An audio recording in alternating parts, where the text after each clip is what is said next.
Om Jnanatimirandhasya Jnananjana Shalaka Chakshurmilitam Yena Tasmai Shri Gurave Namaha. Two kinds of Krishna Katha. Krishnasya Katha, that which is spoken by Krishna, and Krishna Vishaya Katha. So that means which is about Krishna. So we'll find both of these here in the Srimad Bhagavatam. Both are equally purifying. Discussion of Krishna is purifying. But that has to be done properly, when properly heard and chanted. These messages, Prabhupada translates here, are in themselves virtuous when properly heard and chanted. Properly means that the discussion of Krishna, that must be done by a representative of Krishna. Here Prabhupada is stating that just as the name of Krishna is non-different from Krishna, so discussion of Krishna's name, form, qualities, pastimes, the philosophy that he has spoken, everything is non-different from Krishna. So it's very powerful. What is more powerful than Krishna? Who is more powerful than Krishna? Maya is very powerful. Very difficult to overcome Maya. Devi Yesha Gunamayi Nama Maya Duratya Mameva Ye Prapadyante Maya Metam. Maya is very difficult to overcome. But if we surrender to Krishna, then we can cross over Maya. By the grace of Krishna, because Krishna is more powerful than Maya. It's a very simple principle to understand. You cannot run at 50 kilometers an hour. But if you get in a train which is moving at that speed, you can go. So the same thing, we cannot, by our own strength, overcome Maya. But if we take shelter of Krishna, who is already above Maya, then we easily cross beyond. So taking shelter, that means by the process of devotional service, which is centered around hearing and chanting of Krishna. There are so many activities in devotional service. But first comes hearing and chanting. Otherwise, if we don't hear about Krishna, then how are we going to know who to serve? The propensity to serve is there. Everyone is serving someone. Everyone is serving their senses. And for the sake of serving their senses, they're serving their boss in their factory, or their countrymen, family members. So everyone is serving for the sake of some reciprocation, some rasa. But that can be properly reciprocated when we serve Krishna, because Krishna is the Akhila Rasamrita Sindhu. He is the reservoir, a huge ocean of nectarine rasas. In this material world there is not Rasamrit. There is the opposite. It's not Amrit, it's Rasa-Rit. Not Rasamrit, Rasa-Rit. By these material relationships, we simply become dead, finished. Whatever material relationship is there, after some time it is finished. And it simply leads to repeated birth and death. But the relationship with Krishna, that is the real rasa, that is Rasa-Amrita, Rasa-Amrita, that leads us to the world of deathlessness. So this rasa-mrit, or dead rasa, jara rasa, material rasa, is trying to enjoy in this material world. That is called here abhadra. Desire to enjoy matter. Everyone in this material world wants to enjoy matter. That is the cause of bondage. Therefore, hearing about Krishna, vidhunoti, that will cleanse the heart of all material desires. How is that? Krishna himself takes charge to cleanse the heart. How is that? By manifesting himself. Krishna, he is all pure, so wherever he manifests himself, that becomes pure, even if the place is previously dirty. Just like if there's some place someone is passing urine and stool, it's very contaminated, nasty, bad smell. But if the sun comes there, then that place becomes purified. The bad smell goes away and the stool breaks down and merges with the earth. In the same way, Krishna, he is the prophylactic, purifier, apapa vidham. He cannot be touched by any sinful activities. But when he comes in contact with anything that is sinful, he purifies that. He doesn't become contaminated by that sinful activity. When we chant Hare Krishna, we are sinful, we become purified. Not that Krishna becomes contaminated by us. He purifies us because he's very kind, Sudrit Satam. He's very kind to those who are satam. Satam means of the truthful, means of the devotee, someone who's actually very sincere to understand Krishna. Then Krishna helps such a person in two ways. Internally as Chaitya Guru, as the giving us direction within the heart, and externally manifests as spiritual master or devotee who guides the devotees in the matter of understanding Krishna. Yesterday someone was asking, how can you know who's Guru? Well, that means we're speaking the message of Krishna. Krishna is our best friend. Suhrit, here the word is given. Benefactor, Suhrit, best friend. There are different words. Mitra, Bandhu, Suhrit. These are different words for friend. So Mitra means some well-wisher but acquaintance. Bandhu means friend. Suhrit means who will give his life for you. Heart-to-heart friend. So Krishna is Suhrit Satam. Actually he is Suhridam Sarva Bhutanam. He is the best friend of all living beings. And he manifests his best friendliness with all living beings by giving them what they want. You want to be enjoyer of this material world? Here, try. You can try as a hog, as a dog, as a pig, as a cockroach, sometimes as Indra. You like? Enjoy. But actually Krishna is not very pleased with such people, but he reciprocates directly with the devotees who are sincere to understand his messages. He helps them to come back to Godhead. He also helps through his Maya Shakti.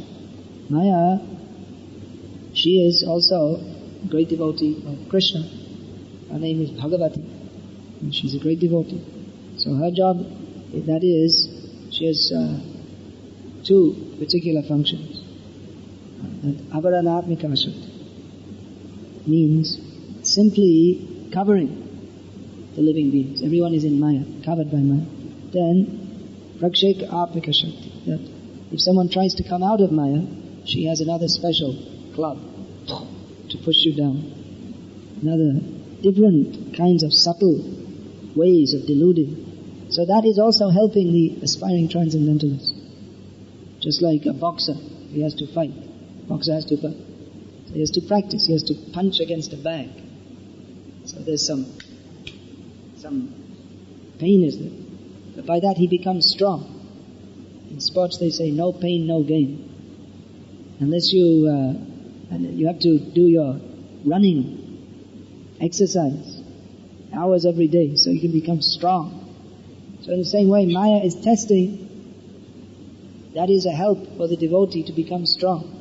You have to become strong. Bhakti is not for weak people. It means someone who is very determined, Dhritavrata, to cross over the ocean of material life. It's not an easy thing. It is easy if we take shelter of Krishna.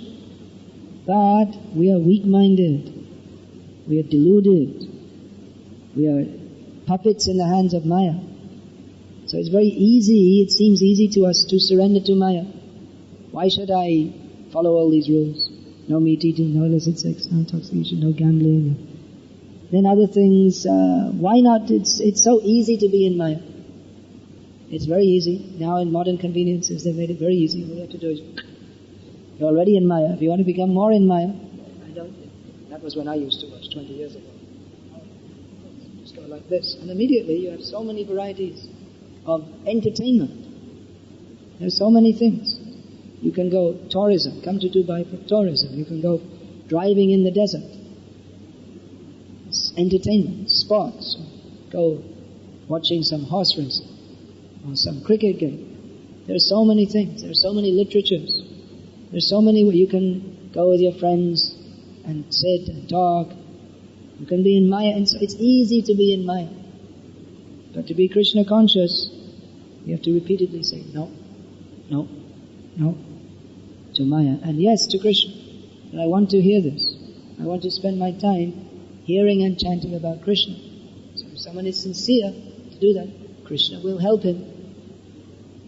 You have to hear properly. These messages are in themselves virtuous when properly heard and chanted, especially in this first canto of Bhagavatam, and again in Chaitanya Charitamrita. Prabhupada is repeatedly emphasizing, you have to hear from the proper source. If you hear from someone who is themselves, they have some other agenda. they have some other program. We'll speak about Krishna, and that's also one good way of maintaining the family. Just learn some stories and tell some jokes and sing some songs, and everyone will like it and give a donation, and you meet with them and socialize a bit. But actually Bhakti Marg, it's a very strict path. Vairagya Vidya Nija Bhakti Yogam Shikshate Veka Purusha Parama Shri Krishna Chaitanya Sharira Dhari Kripambade Yastamaham Badye. Chaitanya Mahaprabhu is Kripambudi. He is an ocean of mercy, Sarvabhauma Bhattacharya said. Because he has come to teach us devotion to himself. What is that? Vairagya Vidya. That is based on the platform of renunciation and knowledge. Renunciation means to be renounced from anything which is detrimental to our progress in Krishna consciousness. That is the test of advancement. Bhakti, Rejanubhava, Viraktiranyatra. We can have devotion for Krishna as much as we are detached from everything else. And on the platform of renunciation, then vidya, knowledge develops. Knowledge means, what is the meaning of knowledge? Knowledge means to know, I am the servant of Krishna. But as long as we are attached in this material world, we're thinking, I am the enjoyer of this material world. So the enjoying spirit, let me enjoy, that is just opposite to the devotional spirit, which is, let me offer everything to Krishna. Devotee may also live in a nice apartment, may have so many material facilities, but his mood is, offer everything to Krishna. And that of a non-devotee, that is, let me enjoy. And he suffers because there is no enjoyment. But a devotee offers everything to Krishna, so he's very happy in any circumstance. Whether he has lots of money or not, he doesn't care that much, because his motive is to serve Krishna in any circumstance. This is what Krishna is teaching, Sarvadhamam Parityaja, Mamekam Sharanam. This is, on this platform of surrender, devotion can take place. But it requires sincerity to hear that. Not everyone can hear. When properly heard, hear the Rishi, Sholakadi Rishi, Sutta. They're talking Sutta. Talking how you can properly hear. You cannot properly hear unless you have that some initial desire to become purified. The message of Krishna is very powerful, but Krishna is not going to force his way into your heart. You have to open up and let him in. Our hearts, they are covered by thick layers of nasty, abhadra, material desires. So the message of Krishna, that is described, it's like thunderbolts meant for shattering the mountains of nasty things, covering our pure consciousness. Our pure consciousness is that we are eternal servants of Krishna, but we have mountains of ignorance, big piles of garbage that are covering our pure consciousness of Krishna. So at least in the beginning there has to be some recognition that this is not good. I'm in Maya. The first thing to get out of Maya is to understand I am in Maya.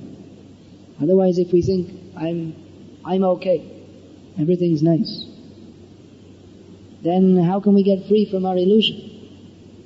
Therefore we see in the beginning of Gita, Krishna, the first thing, Krishna told Arjuna, you're a fool. Ashochanan vashocham strong pragyavadans chabhashase tatasanagatasan strong nanushocanti pandita. My dear Arjuna, you're speaking very learned words, very wonderful, but you're a fool because you don't know what you're talking about.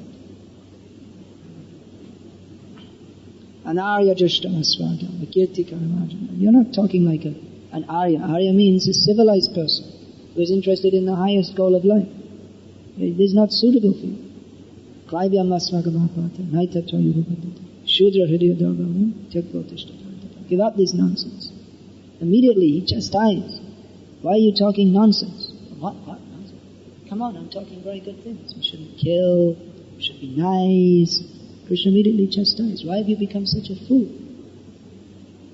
So that he could begin to understand, whoops, there's something wrong. I'm morose.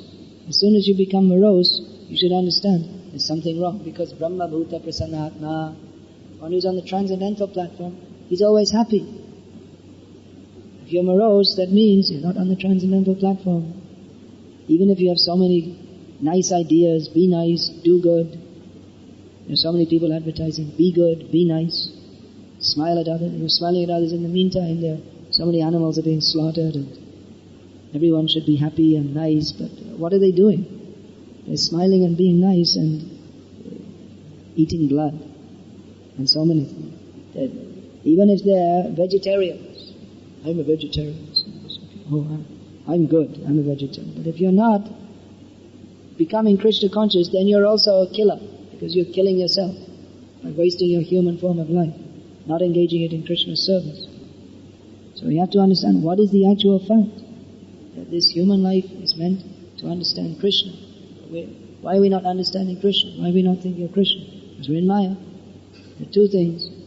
There's sunlight and there's darkness. Either you're in light or you're in darkness. Krishna surja shama maya hoy andhaka. Jahan Krishna, jahan nahi maya aradhika. Krishna is just like the sun. And Maya means the position of not remembering Krishna. That is like the darkness. So just as when there's darkness, if the sun enters such a place, then the darkness goes away. In the same way, if we hear the message of Krishna, that will dispel the darkness, if we want it to. If we're ready to hear that. You have to be ready to hear. If you're not ready to hear, or if the speaker is not ready to speak, then where will the effect be? The speaker must speak, first of all, in such a way that one can understand what is the real necessity, what is our real goal of life. The goal of life is to understand Krishna. That means we have to become detached from this sense of enjoying the material world. Ishvara aham bhogi, siddho ham balavan sukhi. This is the demoniac way of thinking. I am the enjoyer, I am the controller, I am perfect, I am okay, everything is nice about me. First thing we have to understand is that I'm not okay. I'm a rascal. I need to be taught what is the correct thing. Why I'm rascal? Because I'm not thinking of Krishna. I'm not serving Krishna. So actually our topmost goal is to hear the pastimes of Krishna, revel in the pastimes of Krishna. But at the moment our consciousness is contaminated. Therefore we have to hear narrations that will purify us from such a wrong propensity of wanting to enjoy matter. Therefore such things have to be spoken. That what are our material attachments? Mostly we don't like to give them up. It's painful to give up our material attachments. It's painful, but it's necessary medicine. We are attached in so many ways. When we hear, I'm not this body. Oh, I'm exercising 2 hours every day. I've got a nice strong body. You're not that body. However beautiful your body may be, however nice your hairstyle may be, you're going to die. However much you may love your family members, they're all going to die. You're going to die. You're not going to remain with them. However much you may like the flavor of roast chicken or some horrible food, you can't avoid the karmic reaction. However much you may philosophize. It's like on Sunday one man came to see me, he's introduced gynecologist. I said, that means you're doing abortion. He said, yes.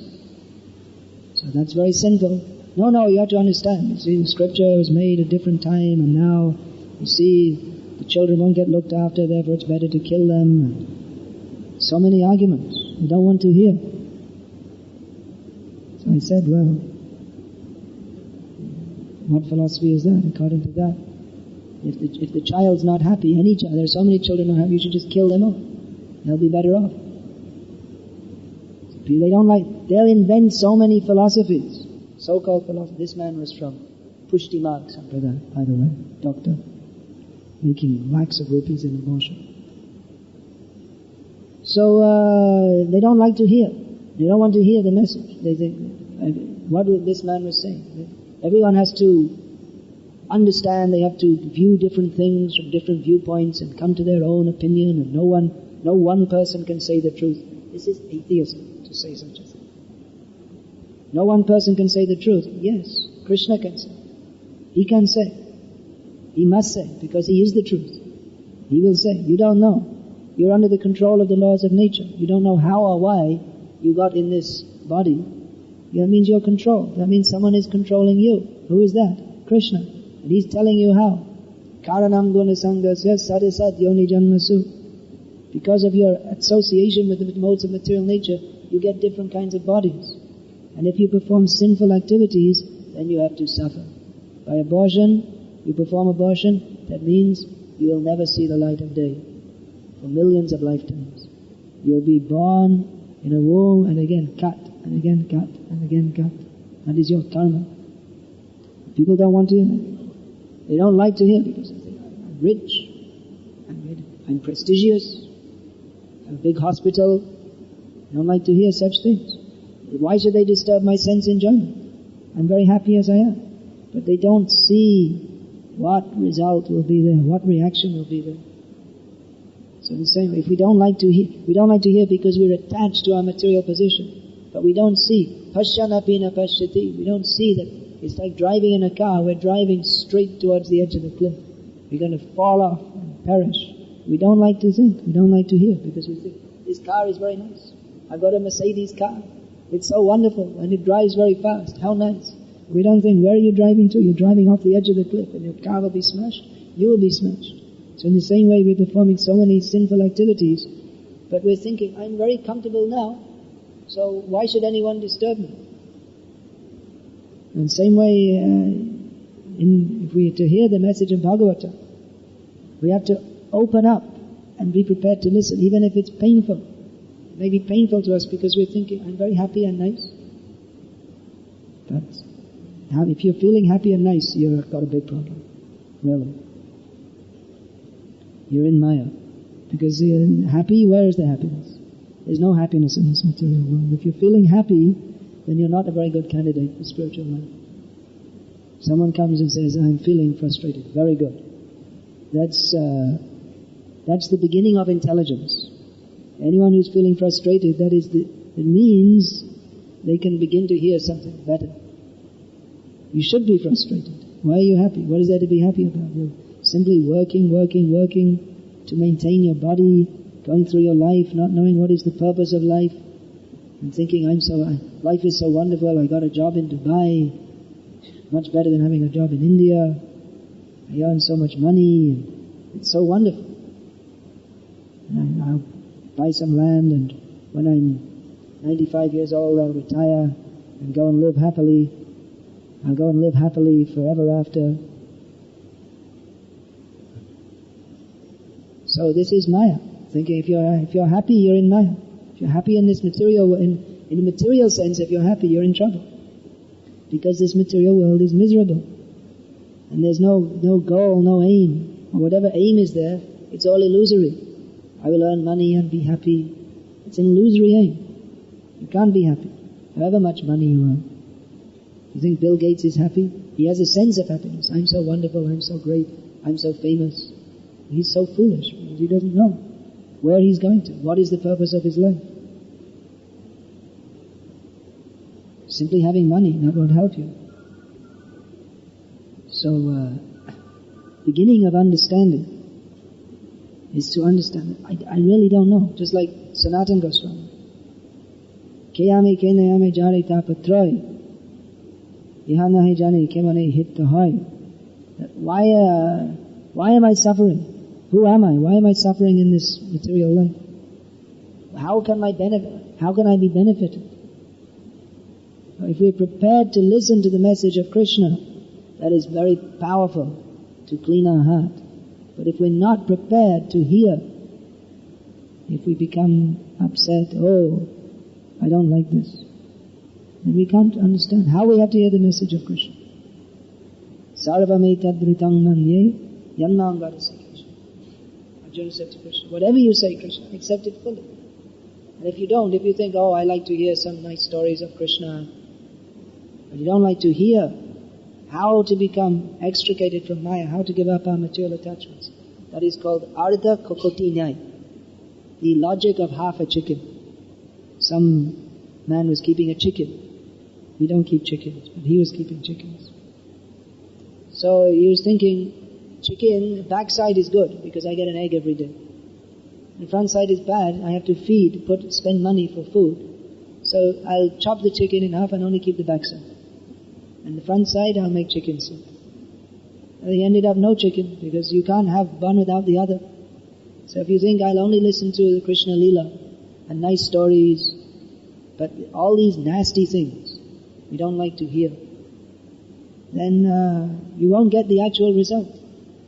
There are many things. Actually, if you actually read Prabhupada's books, you'll find there's so what is in Shastra and how the Acharyas are teaching. Very strong, because we are very strongly in Maya.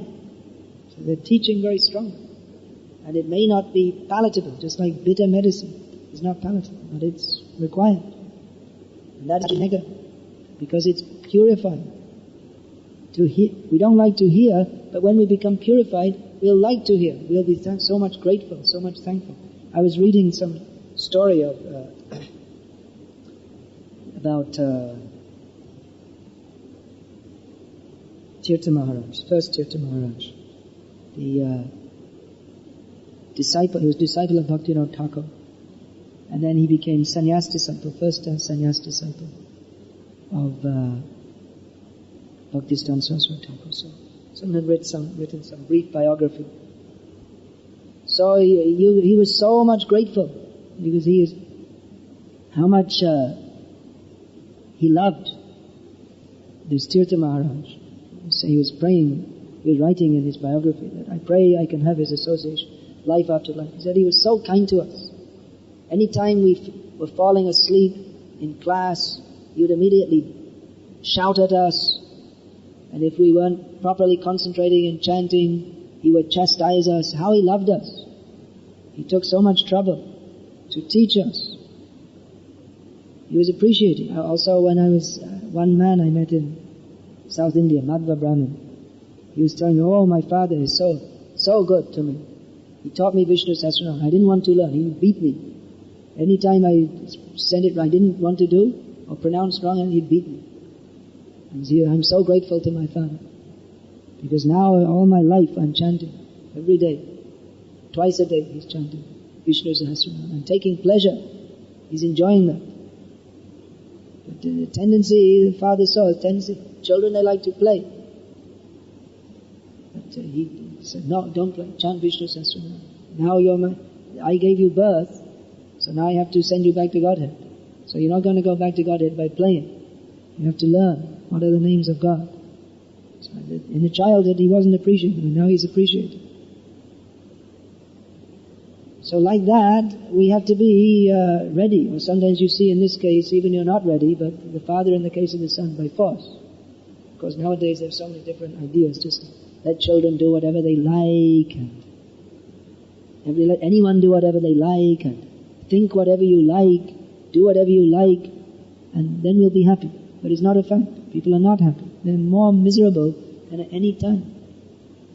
I saw in New York in the airport, I saw some advertisement, I don't know which company it was, there was some notice, it said that at the end of the 20th century, man has more technological development than at any time in history.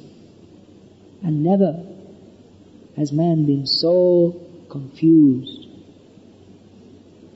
Even they themselves are recognizing. They don't know the solution. That let everyone do whatever they like. What everyone thinks, it's all the same. No authority.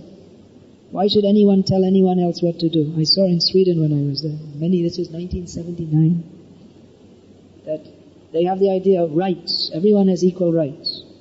Even the children, you treat them exactly the same as the parents. We were selling these records to raise money for preaching in Bangladesh. So I stopped one lady and I wanted to ask her to buy one record. She had a child of 5 years old. What do you think? What's your opinion? And then they discussed back and forward. Treating the child as an equal. In Sweden they have open prisons. That means they have the idea, if you do something wrong, it's not your fault, because the society didn't bring you up properly. So, we're sorry. Yes, so-and-so, you are charged of killing 59 people and robbing and murdering, and we're sorry. we're sorry that it's our fault, you did. No discipline. It's based on the false idea that people are basically good and responsible, but in this material world they're not. In this material world everyone is basically a rascal. They're out to exploit for the sake of their own sense gratification. Therefore discipline is required. Discipline is required to say, you should do this, you should do that. A disciple means you voluntarily accept to be disciplined. You should do this, you should do that. You may not understand. Why? Just like the child is told, go to school. Why? I want to play. It doesn't make any sense to the child. Why should I have to sit and learn some 2 + 2 = 4, A, B, C, D? Playing is much better. But the parents, they know, I have to teach all this nonsense so he can get a nonsense job and work like an ass like me. So he has to learn all these things. So the child doesn't understand what is for his best benefit. So therefore by force he is taught, and the child has to submit, and later he can understand, yes, I needed to learn all these things. So in the same way, when you come to be a disciple, then you have to be like an open slate. If you think, I already know so many things, everything is equal, children are equal to parents, and new devotees are equal to sannyasis, and disciples' rights. Why should the disciple listen to the guru? He's just as intelligent. He's got university degree. He learns so many things. He has a good brain. Then why should he listen to the guru? We should have disciples' rights. Let us campaign for disciples' rights. What is all this nonsense, bowing down before the guru and serving and listening? Guru, we should have, let's modernize the system. Let's become modern and liberal. No, it doesn't work. Knowledge comes down. You have to hear. Hear means you have to be ready to hear. If you hear something from Guru, well, I like that. Okay. Yeah, I'm quite intelligent, so that seems like what he says makes sense. No, I don't think that Guruji, what you said, that was wrong. You see, you don't really understand what you're talking about. Then you can't understand. If you don't understand, you can ask, just like Arjuna asked so many questions. He told Krishna that,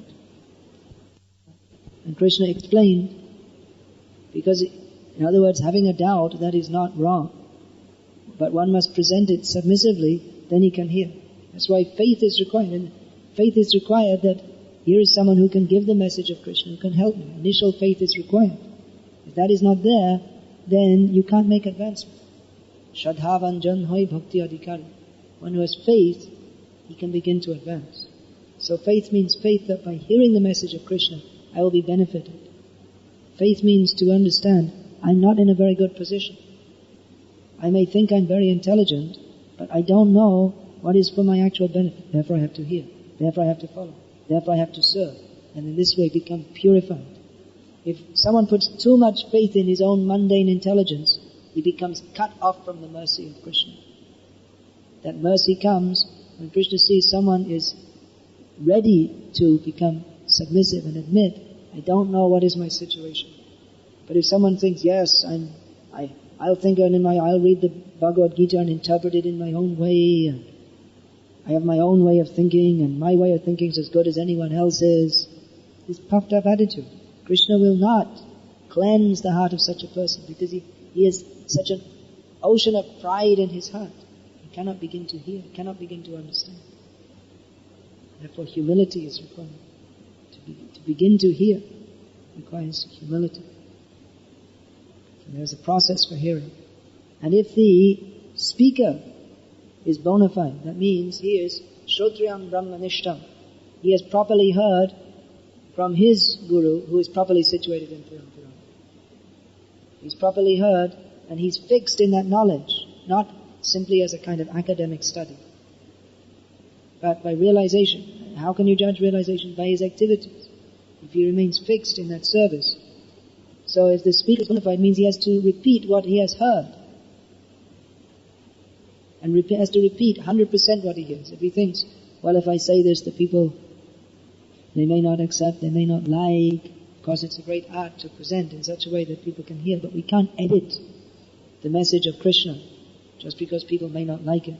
What has to be said has to be said. They don't like it, that's their misfortune. That means the speaker has to be bona fide and the hearer has to be bona fide also. You have to be ready to hear that which is for their highest benefit. If people come simply for some kind of semi-spiritual entertainment, then you can't get the benefit of hearing. You have to be ready to hear, to be purified. So if the speaker is bona fide and the hearer is sincere, then very quickly the result will be there that the heart will become purified and Krishna will manifest himself in such a heart. Is there any question, please?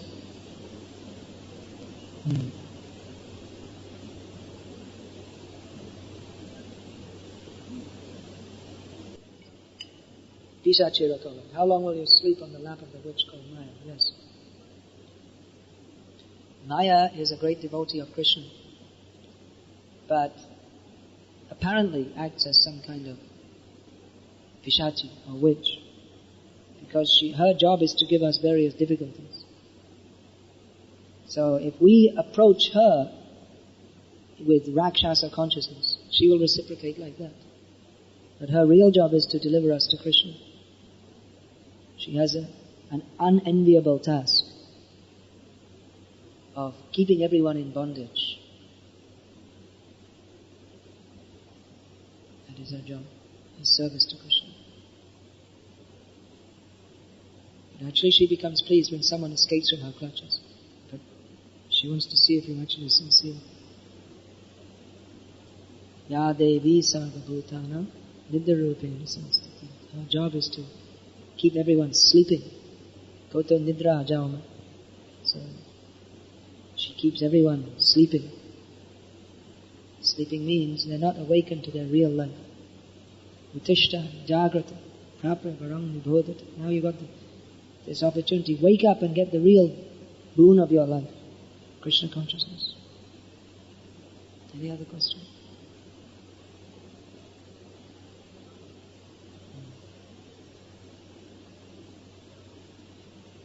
He's there, but you're not seeing.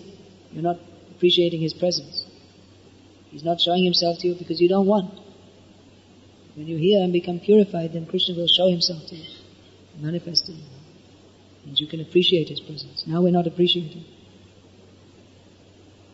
And Krishna is Chaitya Guru, he's within the heart.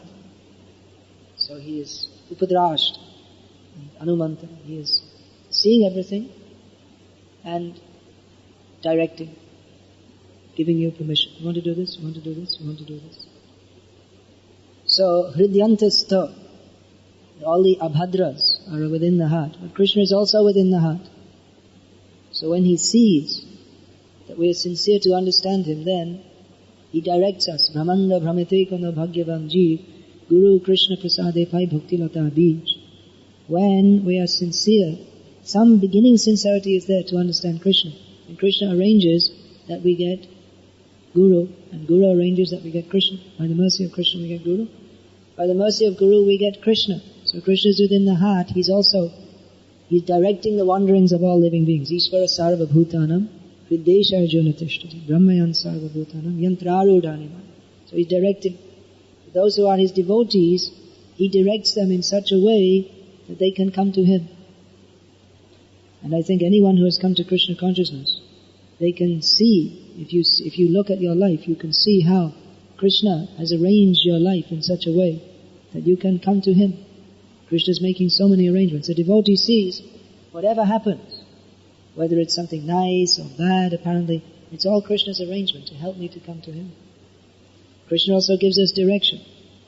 We hear of the word conscience. It's against my conscience to do this or do that. So Krishna, he directs helps to make the intelligence fixed of the person who is sincere to know him. How that intelligence means Shastra Chakshu. Krishna, he is non-different from Shastra.